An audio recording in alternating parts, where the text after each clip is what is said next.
Clarifications and corrections in the media. I want to know your perspective on it. So, first of all, what are they?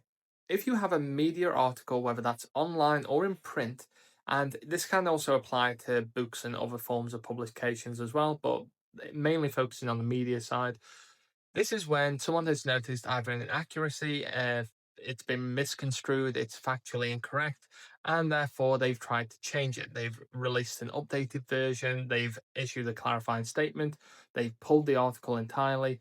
But here's where the problem lies. When an article goes out that first time around, it has been seen by various different people, it has been commented on. Now, let's say the headline is the incorrect article here.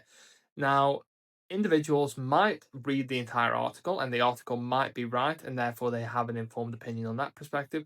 But the headline might be misconstrued, and some people might only read that headline, and therefore even if that article has been chopped and changed, then potentially the level of impact that the correction will have might not have that same level of impact that the individuals are hoping for, if we're hoping they have that intention, or it might realistically never be able to get that level of organic reach that the original headline has. And that's because individuals might respond to it differently.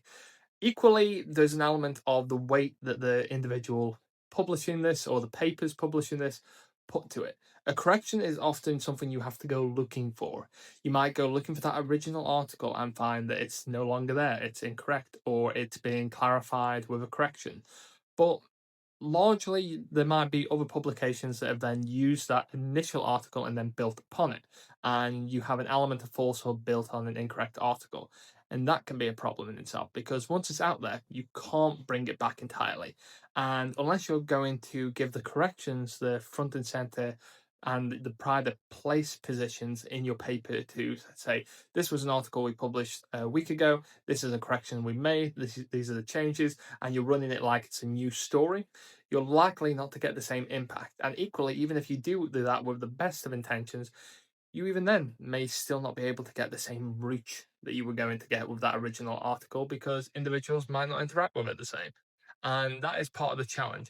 And for me, whilst corrections are something that I think are certainly necessary, whether they actually have the level of impact that they're believed to, I think is a gross overestimation of the power that they have. And it's almost looked at as we've done a correction, we don't need to do anything more with it. And does the book stop there, or should we persist with it and try to clarify it even further, or give it more reach over what even the original article's reach might have, because we're clarifying it with it?